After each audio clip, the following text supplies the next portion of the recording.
So welcome everyone to today's social system mapping deep dive session for September 18th, 2023.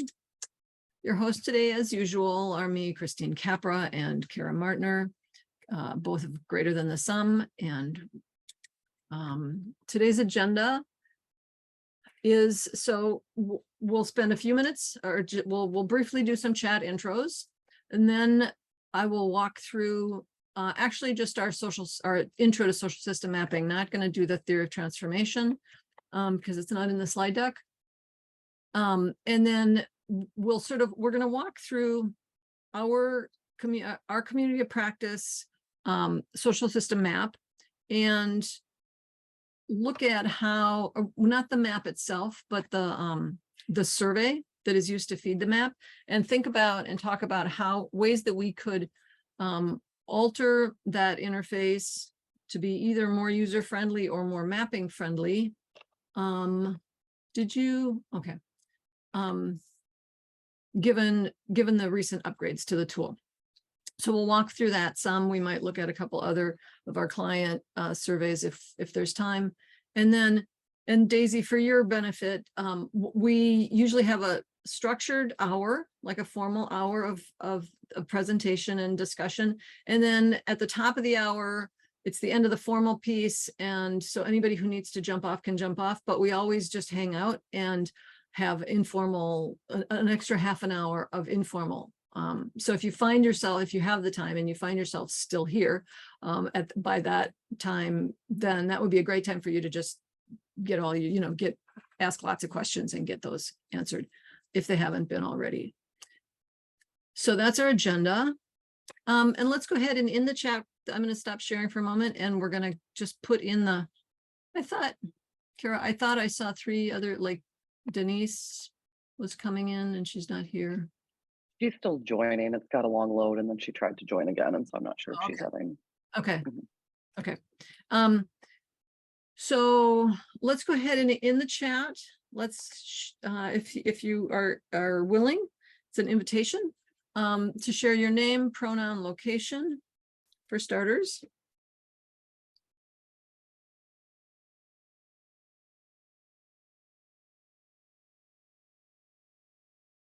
And then once you've got that done, Denise is having technical challenges today. I can see that. Trying with multiple approaches. What's one primary network that you're part of or working with or thinking about mapping in relation to?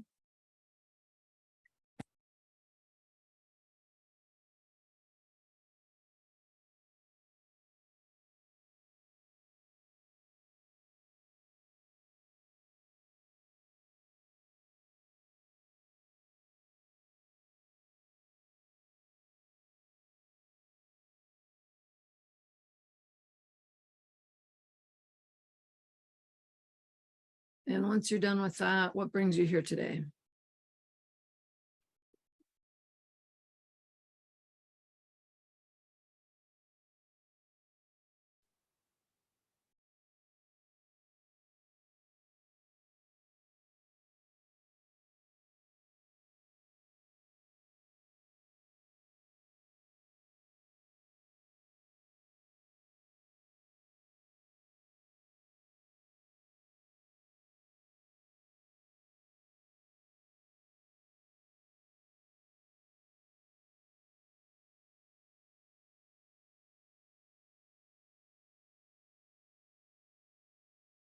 I'm going to just go ahead and, okay, thanks, Daisy. So just hang on a second. I have an extra cat today.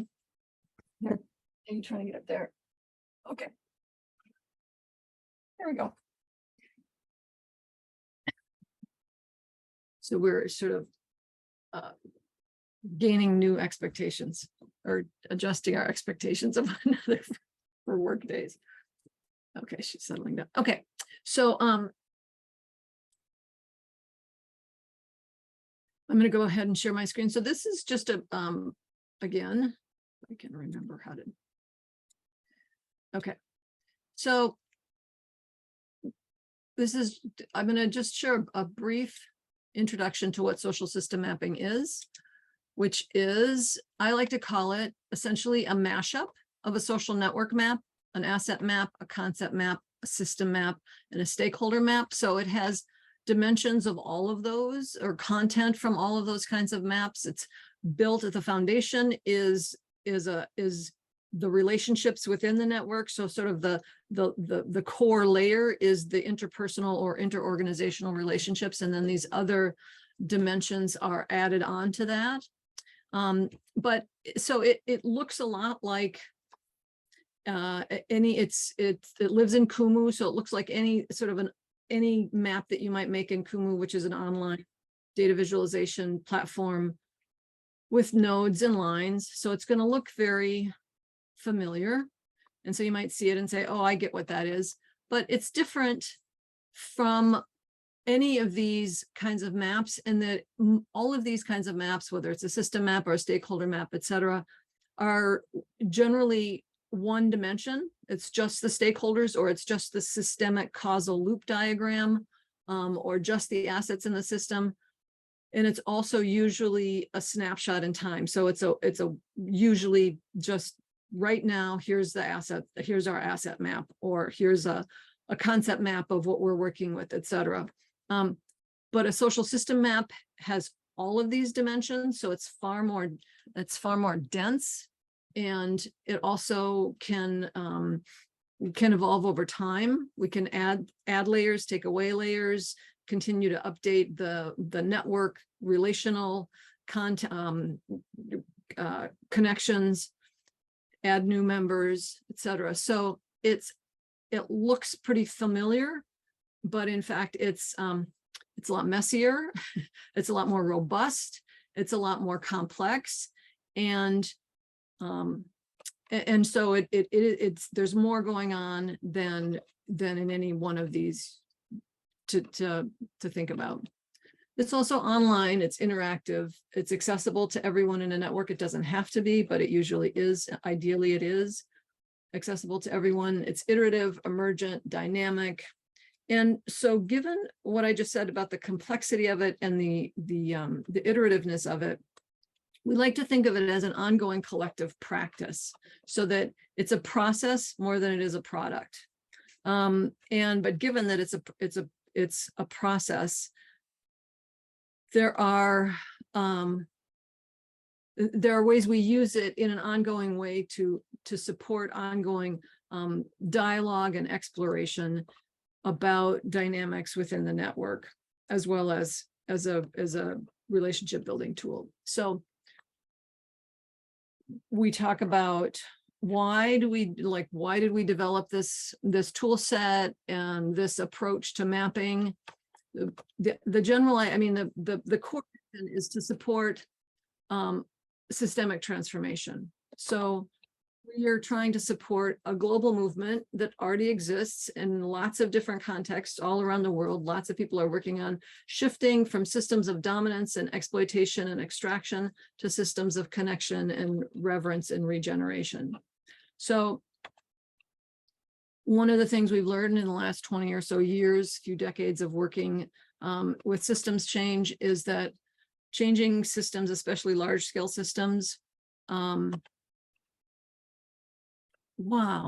requires, I'm sorry, I'm a little scattered today, in case anyone can't tell. It requires, systemic change requires strong networks, cross-contextual, cross-sectoral, et cetera, across lots of things, strong networks of wise change agents. So hang on a second. Will you, Rebecca, direct that question to Kara? It's just wrong C. I was going to say sorry, but I'll say that out loud. Yes. Rebecca is preparing for announcements at the end of the conversation. She's direct messaging in the chat. Okay, so it requires strong networks of wise change agents. And so the point that I'm trying to get at here is that there's two fundamental shifts that we're working on supporting, and two fundamental shifts that are necessary for systemic transformation in systems that are either human systems or systems that are impacted by humans. So pretty much everything. And one is a relational shift, moving from a concept of us ourselves as, go it alone, separate self, kind of a way of understanding our way of being in the world, to a more interdependent and connected self. So we call that, and we talk about that as the relational shift that we're working on supporting, amplifying our understanding of, and supporting and developing that kind of a sense of self and interconnectedness through social system mapping. We're also, but the other shift that we talk about a lot is the cognitive shift, which is going from having a mechanistic understanding of the world to a far more living or complex systems worldview, or systemic understanding systems. So those are the two shifts that we're working on with social system mapping. And we understand that really those are the same thing. You can call it relational, you can call it a living systems thing, but in the end, it's essentially the same kind of single shift, but we're looking at that shift. So it's like the shift itself from systems of dominance to systems of connection is this, sort of cone in the middle, but we can see it from different angles. And if we're solely looking at it from a relational perspective, we miss things like these edges, these flat lines and edges that we see over from this angle. Whereas if we look at it solely from a systemic or a complexity perspective, we're going to forget about, neglect the relational dimension. So we like to use social system mapping to help amplify both and to go back and forth and back and forth. And the better we get at creating a sense of belonging and trust, the easier it is for people to relax and actually explore the unknown and deal with sometimes the discomfort that there is in a very complex system. And because if they feel safer, it's easier for them to be cognitively adventurous. And if they have a deeper understanding of complexity, they have a better understanding of the importance of the relational aspect. So we like to talk about both and be very explicit about both so that we're not obscuring dimensions of either of those shifts. So, and we like to think that social system mapping can support both of those, which, as you can see from this picture, becomes rather dense. There's a lot going on. But for today, we're going to just explore the very simple. We're not going into either the cognitive shift or the relational shift. We're going to just look at the survey interface and talk about how we can make that a little better, either for our actual the mapping piece, so that other things can be seen. We can sort of deal with the map a little differently, or for the user-friendly piece. But basically, what we're looking at is what does the new interface make possible. And so I'm going to go to our mapping. I'm going to just go to, and just before I get very far into that, 1 second. And welcome, Denise. If you would like to unmute for a moment and say hi, we'd welcome that. Hi, good morning. Sorry, I had problems getting on with my computer, so I'm on my phone. Okay. So sorry. It seemed like you were trying, and I was commiserating at the frustration that you must be feeling. Yeah, I don't know what was happening, but I'm here. So happy listening.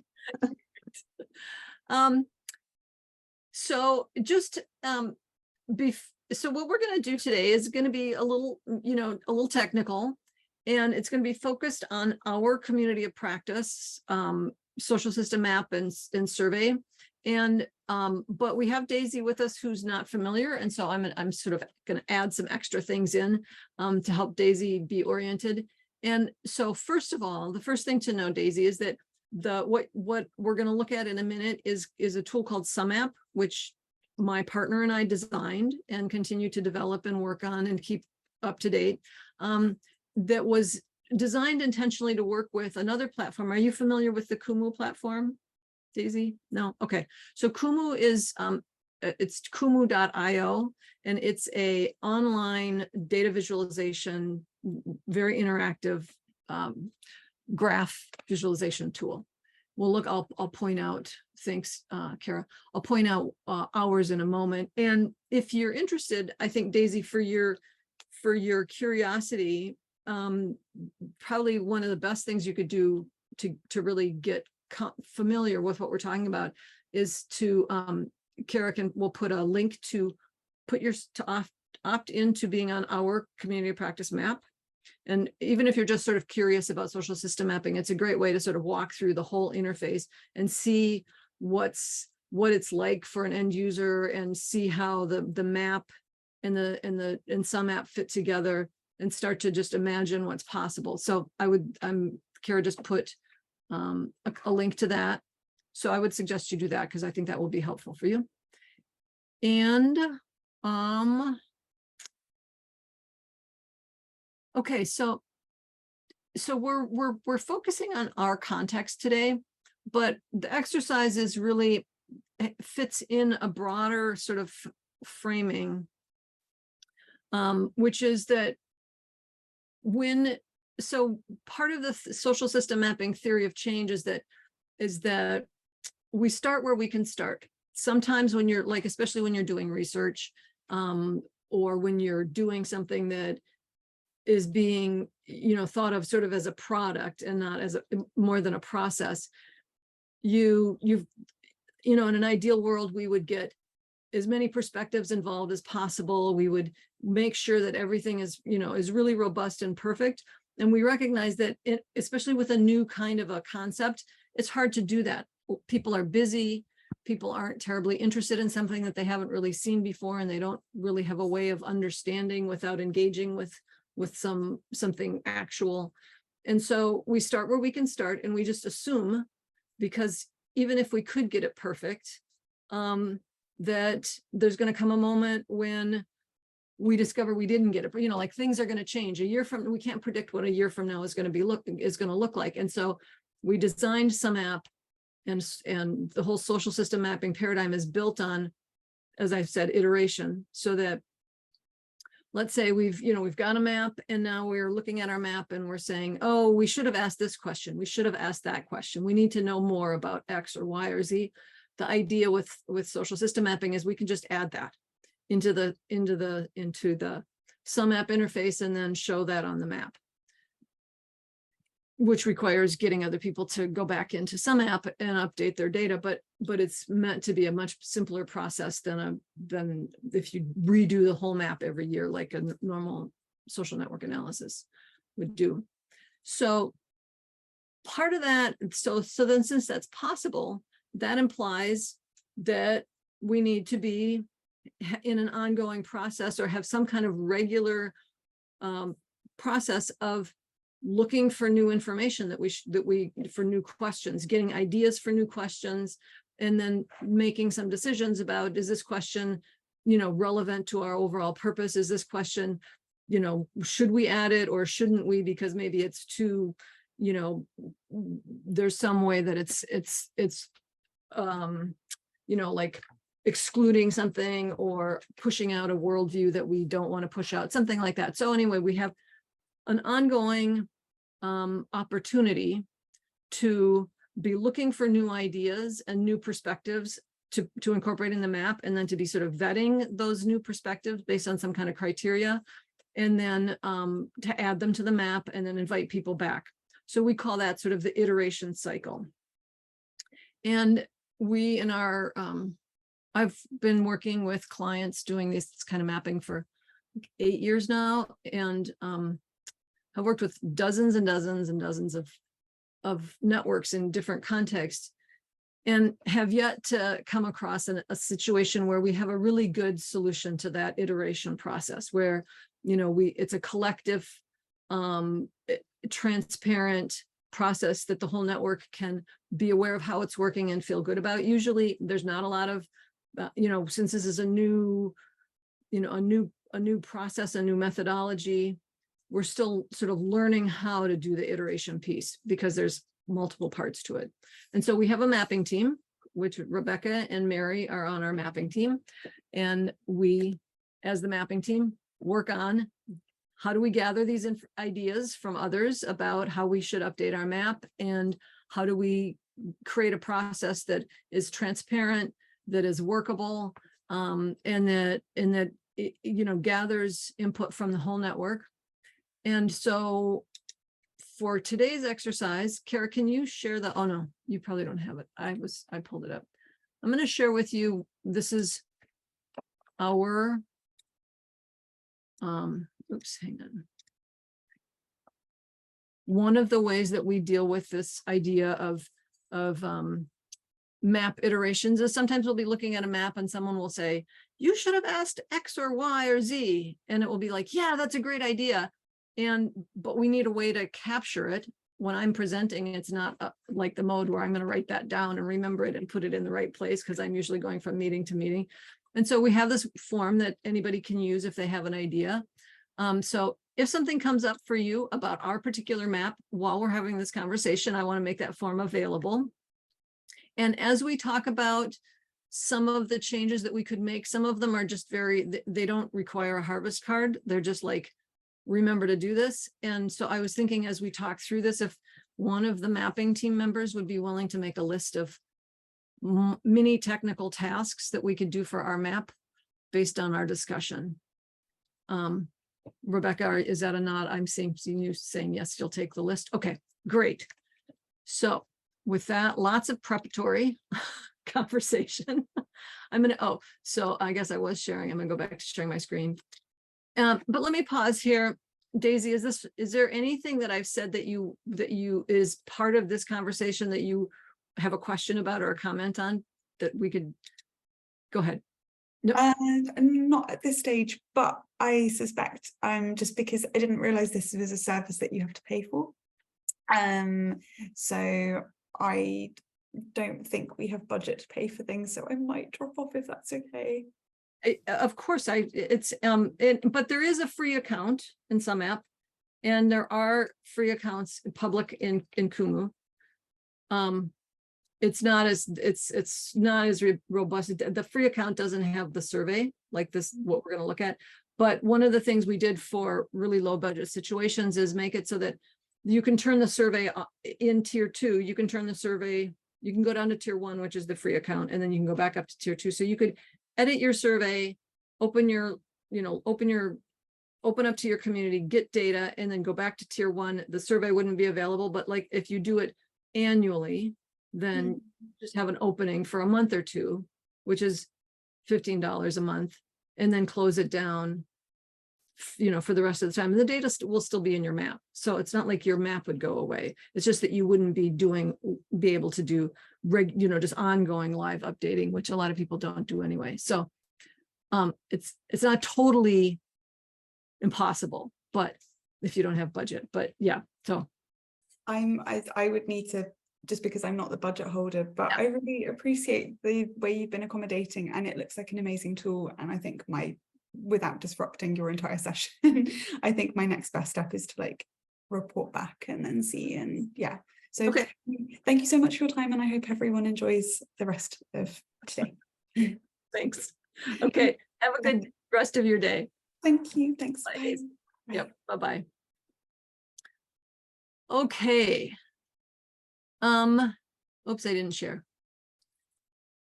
So Mary, before I jump in, this was a suggestion of yours, and this is just Denise and Kara weren't there, but Rebecca and Mary and I were talking, and Mary had said that we had said at some point we'd go through our survey and figure out what to change. And Mary, was there some stuff in your mind that we could focus on first? No, I just have a vague memory from the past year or more of you saying, let's just wait until the new survey. So it's just that vague general. Yeah. Well, as I'm thinking about it, as you're saying that now, I'm thinking, and it might be that some of that is related to ideas already in the harvest basket, but not in the map, it's in the survey itself. So, but we can, and especially because Denise is at a point of survey design. So some of this mini techie stuff will be relevant to you, Denise. And so, even if you don't remember it all, of course I do, and we can talk about it again, but this will be an introduction to help prime the pump for doing. I think it's just good to review the questions collectively, so as well, yeah. Denise, I see you unmuted. Were you going to say something?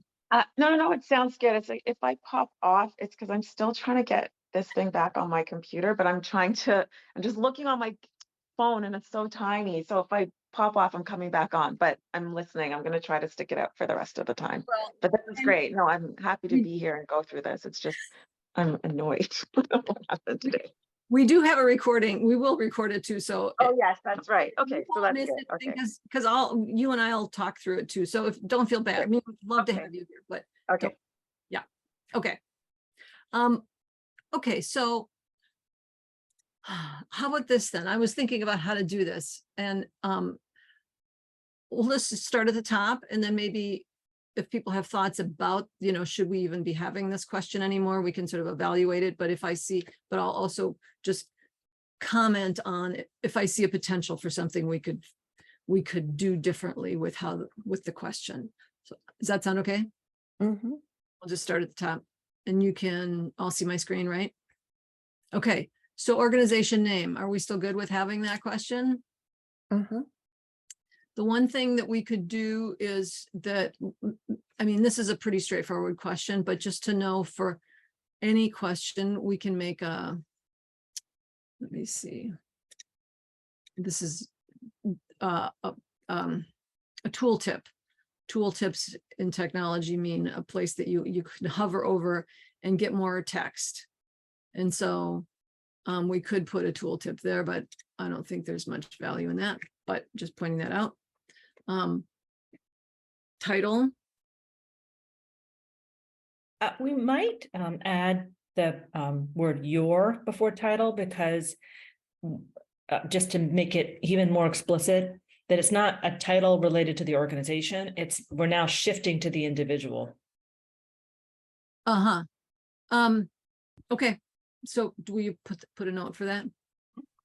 And this is a survey design thing, just to keep in mind that the longer, the more the key word, the further back in a sentence it is, the harder it is to parse in the map.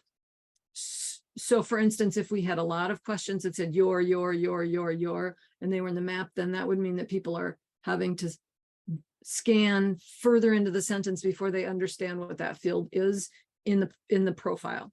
Well, maybe skip it then. Yeah, that's fine. Yeah, so there's always, and so I'm just confusing. Yeah, that's fine. That's fine. there's just always this tension between understanding in the survey versus what we show in the map. And, like how to parse things in the map. And there's some new things that will get around part of that at the option level, but at the question level, I just want to say that.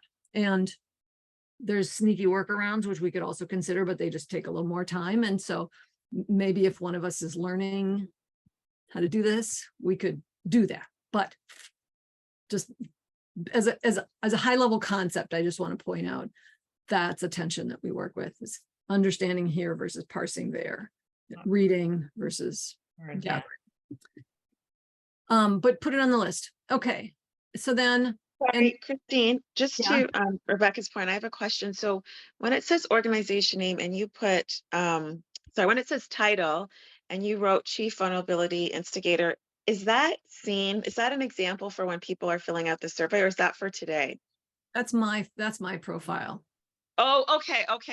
Sorry, I wasn't sure. Okay, no problem. That's good. No, I should have said, we're looking at me here. Yes. And Okay. I was looking at that and I was thinking, maybe it's time to change that, because that's maybe, but anyway. Okay. I was just trying to sort of have a title that wasn't a super formal, like a super regular chief of marketing sort of title. But anyway. Okay, so we could put tooltips there, and we could also put another thing that we could do. So let's say, Rebecca, in contexts where we feel like we really need a concise label for map parsing, but we really also need to explain more. Now we can, well, we could do this before also, but we have an even more robust way of, now we could also just put text on the page. So we could make a little, and I'm going to show you an example of a thought I've had about that. But so if we needed to, we could be putting some text up here saying, you know, this title is about, you know, however we want to explain it. And that text on the page now could include a link to a video or a picture. So those are options that we didn't have before. What did you just say? Like if we put some text on the page, Yeah. in the survey page, it's not a data field, it's just plain old text, Mhm, maybe explaining something. mhm. It could have it can now include a live link to, say, a link to a video if we want to make a video saying what to do here, or a Mhm. document, Mhm. or a picture. Yeah, that's good. Okay. So the next thing I was thinking about this, Kara, this is probably, you'll come across this probably sometimes. In the old survey, you could put a text field and you could validate the text field by saying it has to be an email or it has to be a URL. And we always used that. I mean, Kara and I use that in our maps because we know that's there. I don't think a lot of other people, I've looked at a lot of setups and noticed that they're not, they're just asking for email, but they're not making the field be validated to be an email. And the reason I'm bringing this up is because we now have fields that are specific. So a URL field, so it won't allow anything but a URL, and it will tell you when it's not a valid URL. It won't allow anything but an email. And so I was thinking, okay, but this is fine because we've got it, it's gathering web. I was thinking we don't need to change this because it's working fine. But then I realized, oh, but we're not now validating. We're not forcing them to put a URL in there. And so maybe we should change it. So this is very technical, but is it making sense what I'm saying? It's making sense to Kara, I can see. Mary, you don't need to think about this. Okay, good. It's totally technical. It's West Coast time here. So. Yeah, no, and it's just totally nitpicky techie stuff that most people don't need to think about. Rebecca, does that make sense to you? I think you have enough. Kind of. Kind of. Do you want me to say more, or are you content with what it is? I'll just like from a survey design general perspective, I like nudges. I don't like forcing people to complete things a given way. So something that would pop up and say, like, that doesn't look like a URL could be useful. Whereas, but in this case, probably it really does need to be one, or it's not going to function as such. So yeah, totally agree with you about the require. Like, I advise people all the time, don't make required fields, because you're going to block people's, like, they can't save if the required field isn't behaving properly. And that means they can, if they don't know to just go undo the last, it's totally don't do required fields. But if they put in, if it's an email, if we're asking for an email and they put something else in there, then it's just like, yeah, just get rid of that. I mean, you can move forward without putting something in there, but don't give us junk. And I feel okay with that. Yeah. But as a general concept, I agree with you about that. Okay, so your website, so these URL ones and the email ones, we would have to download all the data that we have, do the header maker or make a new header, upload it as a new question with pre-existing data, and then delete the old version. So there would be a little bit of fussing to do with that. And so my thought was we should do this, but it's not going to be urgent in my mind, and I'm not in a big hurry to do it. And if someone, like I think Rebecca and Amy have both expressed a desire to learn how to do more, to dig into the technical stuff, So if you were inclined, we could have you do it, but then that would mean Tim would have to give you a little bit of some pointers because of the pre-existing data thing, but we can talk about that in mapping team. Another thought I had, I'm going to go to the next question, if that's okay. We're all. The name you go by in Slack, actually, yeah, that's right. I could have, anyway, this might have, I think Slack handles have different, I think we could dig into Slack and see, should we be saying name or handle? Because handle is not always the same as a name, and I'm not sure how Slack pulls and searches. So we could do that. And the other thing I was thinking was we could take this piece and put it into a tooltip, because the tooltip can have a live link in it. So rather than just be spelling this out in text, this link to join sumApp, they could just click on it in the tooltip, and then it would take them to signing up for our Slack. So those are things we could consider doing as well. Christine, just backing up for a moment to the email, is the public an important distinction? Yeah, because the sumApp, you can't be in the member list in sumApp without an email address. So we have their email, but it doesn't. But we don't sumApp. We don't send the email to the map, because just because somebody's in the project doesn't mean they want everybody else in the project to have their email address. So I call that the functional email, which is the one that sends out the invitations. And sometimes you have a situation where people decide they don't want to ask people to share their emails for whatever reason. And so then there's no survey question with an email field, because we already have it. We don't need it to function. So the only purpose of the email in the survey is so that you could give other people your email. And for that reason, we want to make it clear that it's not private, that you're opting to share your email with others. I could imagine some people just wondering how public, like, is it public to the whole world, or is it public shared within the community? Yeah. And at some point, maybe there could be sort of this pop-up option that has like a little bit of an explanation for someone who wants it, but it doesn't become part of the stem, if you will. That's the name. Yeah. Let's if in taking notes, let's just call that a tooltip. Let's just say, explain more about what public means in a tooltip. And then we can draft the text.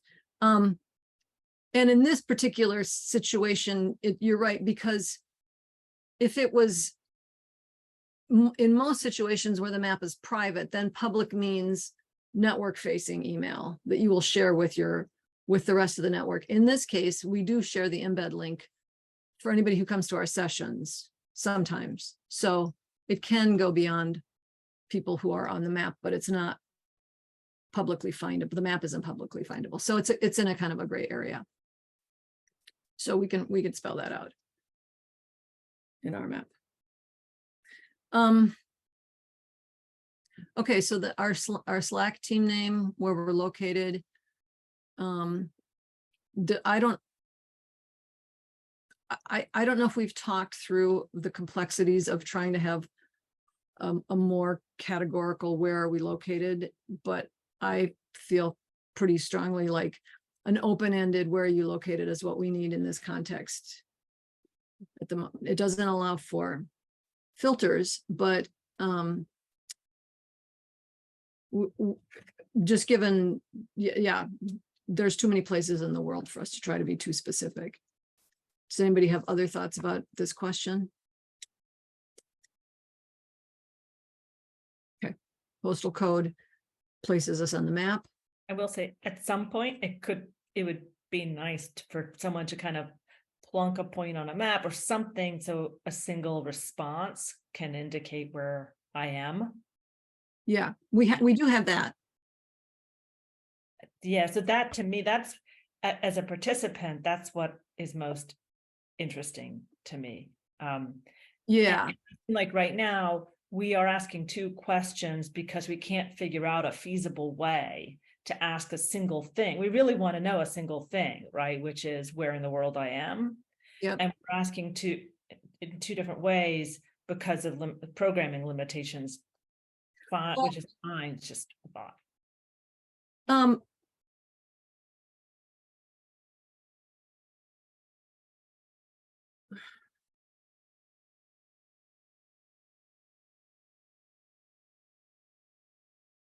Not a pressing thought. pardon me? Not a pressing thought. No, I mean, I think that that's actually, it's not just sumApp, it's also Kumu, it's also reality. That we can't, that we, like, we used to use postal code and not use country. But we discovered with a big global map that we worked on that postal codes actually get repeated in some countries. So you have to have both postal code and country. But if Yeah. you put that into one field, if you say, put your postal code in your country, then Kumu won't read it. And so it's actually like, there's no tool that will sort of guess. If I put in my, I mean, Google Maps, if I put in my street address, it will guess, it will say, are you, it will, but anyway, yeah, it's Yeah, it's pretty big and messy, actually. not worth it. Messier that it feels like straightforward. But I was gonna say, we have this view. So this is our map. So we do have that. That's so cool. And one shortcoming of it, though, is you'll see, like, if we go to the Twin Cities, you'll see that me and Kara and Lisa Negstad and various other, okay, we're not actually, so just me and Tim are in the same zip code and we're piled on top of each other. So you can't see us as separate, but so if people are in the same zip code, they will pile on top of each other. So that's cool. Like, I'm guessing, so Mary and Sarah. How come you have different zip codes? You're muted. Maybe I'm snooping into your family too much. No, we have the same. That's interesting. You, maybe one is 5 digits and maybe one is a dash with additional digits. Oh, maybe That's my guess. I'm finding out right now. Not that it matters. Yep, you did the dash and she did not. Okay. Okay, sorry for the segue. So, so location, postal code, country. And then about you, I'm not seeing, I mean, we could put a tooltip that helps make that more, even more human or more whatever, you know, that explains more why we're asking this question, or we could leave it alone, but that's, any other thoughts about that? I mean, I guess what I'm saying is I don't have technical changes that I would suggest that we could make to that. Okay, And I like the spirit of it. pardon me? I like the spirit of it. Thank you. Good. I don't know if thank you is not appropriate, but here's a thing that that dawned on me one day we could do. So there's 2 things we could do here with this list is if we wanted to, we could make it a drop-down list, because now you can select more than one in a drop-down list. It used to be that a drop-down was a select one only, which meant any list that people would want to select more than one thing, we couldn't use as a drop-down. So we could do that if we want to tighten up the footprint. But there's also, I'm going to show you, I'm going to just do this because it'll only take a couple minutes and it will be useful to see, I think. Okay, so I'm going to go to here and I'm going to make a new option in this list of networks called Other. Let me see that. And then I'm going to make this question conditional so that it should only show when the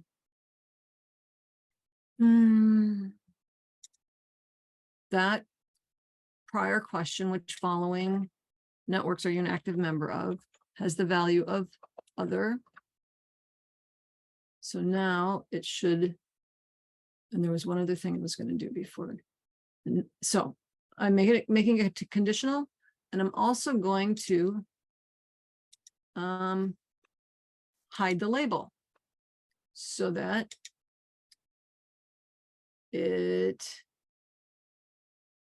maybe I don't need to hide the label, but we'll see what happens.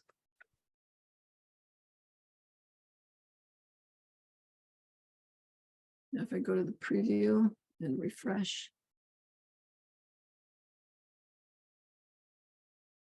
Okay, so the preview, if you're in the survey builder, gives you an interactive way of testing what's going on with the survey. So now if I click on other, it will pop up the field. So the field won't be there, but then it will be there. And I took away the label because if it's opening right here, I think we don't really need to know that that's called other networks, because it's obvious that it's other because it's showing up there. And then we have the little bit about the pipes symbol right there. So. And it looks like from the response, from the example, I could list 3 other networks in that one field. Yeah.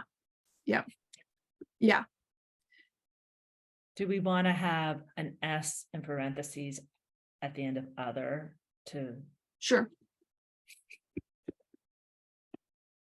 So I'm going to go back to the builder. And so there's a couple places where we could.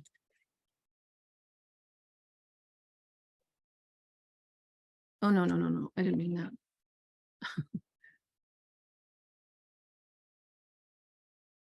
And I'm going to. What will go into the map is a singular. I think that will be easier to read. What Rebecca, do you remember the difference between the label and the value?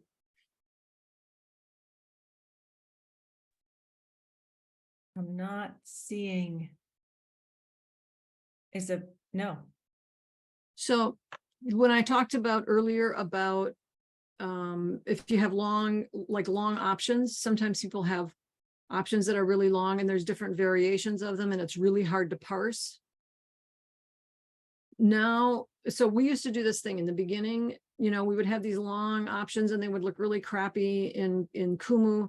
And so Tim would actually put the data into a Google spreadsheet and shorten them so that they would read nicely in the map, even though they were needed to be long in the survey.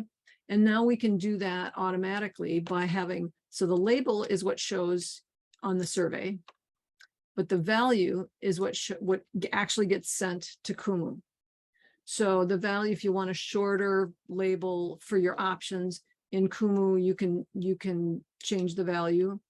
And sometimes you might have a question where what you really like to have in Kumu is a number instead of the words. So like if you have a question of increasing strength, you might want them to be 1, 2, 3, 4, and 5, and then you can decorate based on its number or filter or whatever, based on its number rather than its label.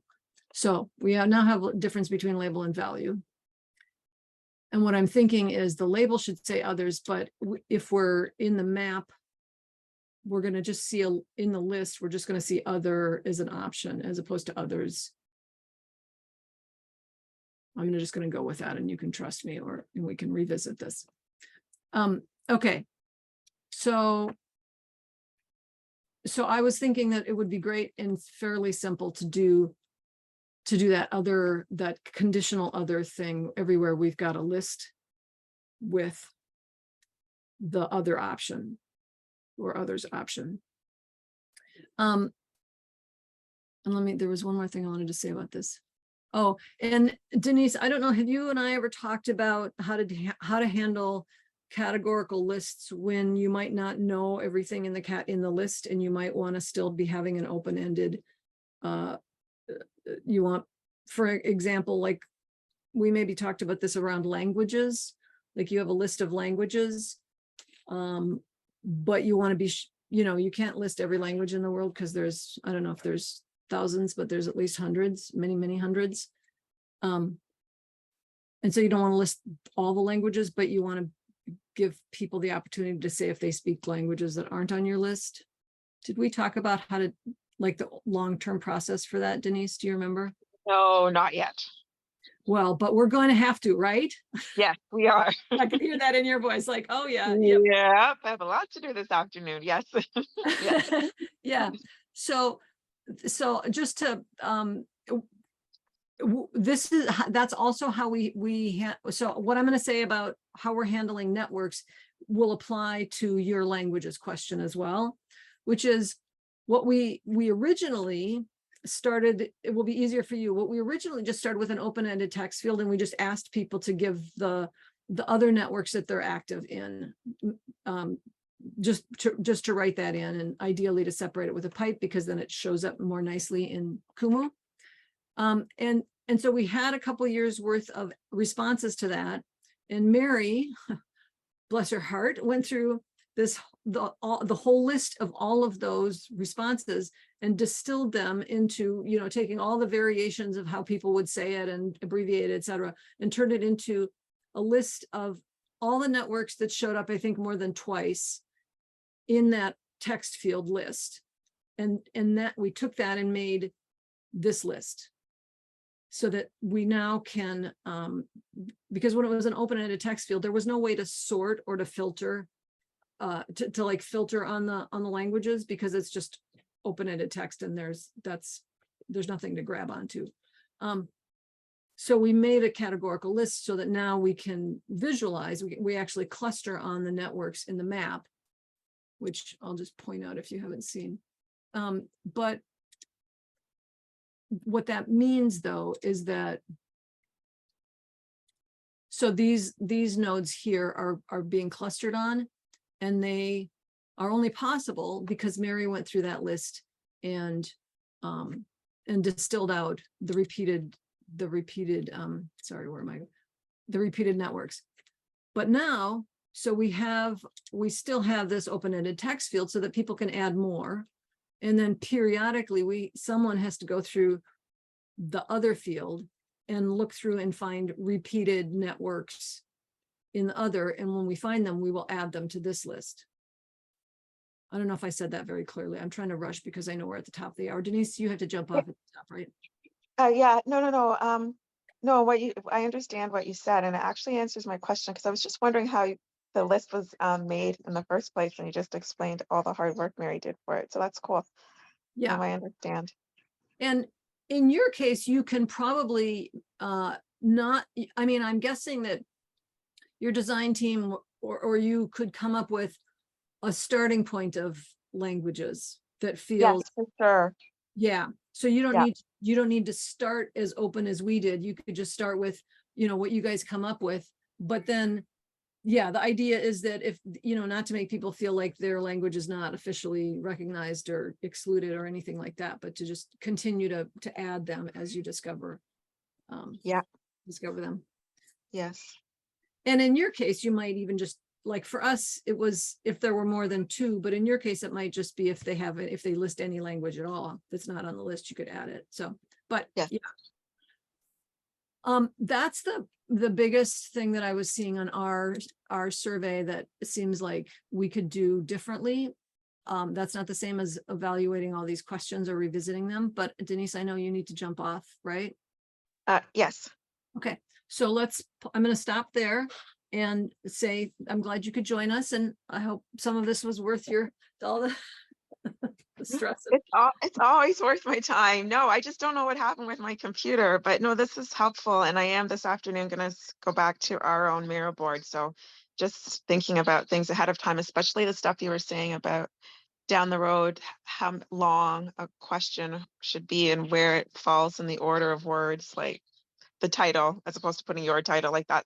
Those little things I hadn't even started to think about. Yeah. No, this is helpful. Good. Yeah, there's a number of topics that have come up for your survey where I can see that using that other and then growing the list will be valuable. Definitely.